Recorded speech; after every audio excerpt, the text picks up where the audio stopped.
The stark white box.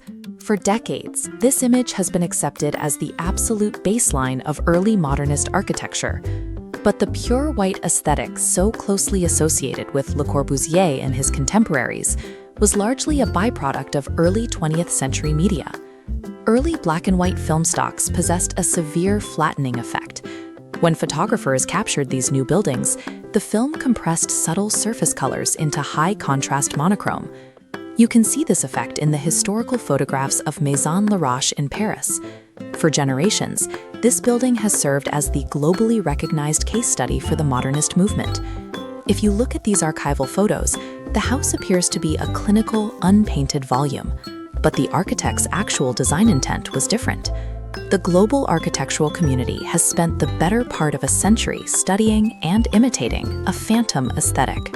To understand these masterpieces, we have to look past the canonical photocouts and treat the physical building itself as a primary document. The Fondation Le Corbusier functions as an active investigative body. Beyond standard museum management, they are charged with preserving the creator's moral rights. In architectural conservation, moral rights means an obligation to maintain factual authenticity against the effects of time, weather, and institutional use. Buildings are designed to be occupied, and occupied buildings degrade. As caretakers repair them over the decades, the structure inevitably drifts away from its original baseline. Between 2008 and 2015, the Fondation initiated a physical analysis and archival investigation of Maison La Roche. The data they uncovered dismantled the white film myth. At the center of their investigation was a foundational design principle known as architectural polychromy. Retrieving this lost polychromy proved that true architectural conservation isn't passive maintenance, it is an aggressive investigative science. By 2008, the physical condition of Maison La Roche showed obvious signs of wear, but the problems went deeper than a few peeling surfaces. Back in 1970, the foundation moved its operational headquarters into the building, which required a series of functional alterations to the space. These institutional updates accidentally stripped the house of its finalized 1936 layout, and they painted over the original 1925 color scheme. This created a severe dilemma for the conservationists. When restoring a building that the architect modified over an 11-year period, which specific historical layer is the authentic one? To engineer a definitive methodology, the foundation assembled an international committee of experts. The committee deployed a two-pronged attack, extracting physical material directly from the walls and pairing those samples with rigorous documentary archival research. Returning the building to its authentic state required peeling back decades of functional institutional updates to find the buried physical truth. The physical data collection relied on core drilling, extracting intact cylindrical samples directly from the facade. This allows researchers to analyze the architectural stratigraphy. Every microscopic layer of paint on that cylinder functions as a distinct timestamp in the building's history.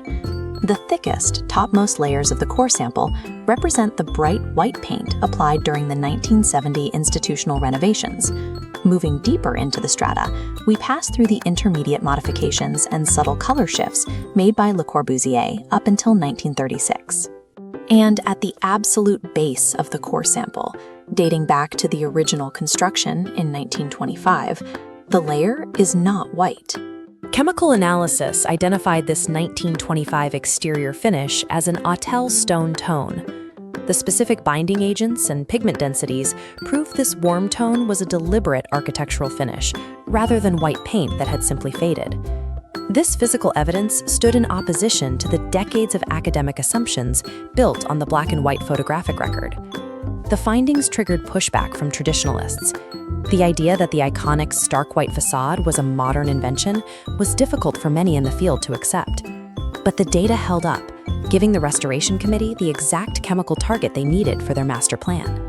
The final physical hurdle was recreating the exact 1925 paint formula so that the authentic color could withstand the environmental realities of modern Paris. The core sample provided undeniably empirical proof that the canonical white volume was a historical fiction. To eliminate lingering doubts, the team executed the second phase of their methodology, diving into the foundation's paper archives. researchers cross-referenced the precise dates from the core drill stratigraphy against Le Corbusier's original letters and purchase orders from 1925. Inside those archives, they found explicit written instructions from the architect ordering stone-toned pigments for the exterior. This triangulation between raw physical chemistry and paper archives provided the definitive proof needed to move forward. This is the visual culmination of that research, the historically accurate exterior of Maison La Roche. Notice the warmth and texture of this restored facade. It rejects the clinical, sterile aesthetic that was retroactively applied to the modern movement.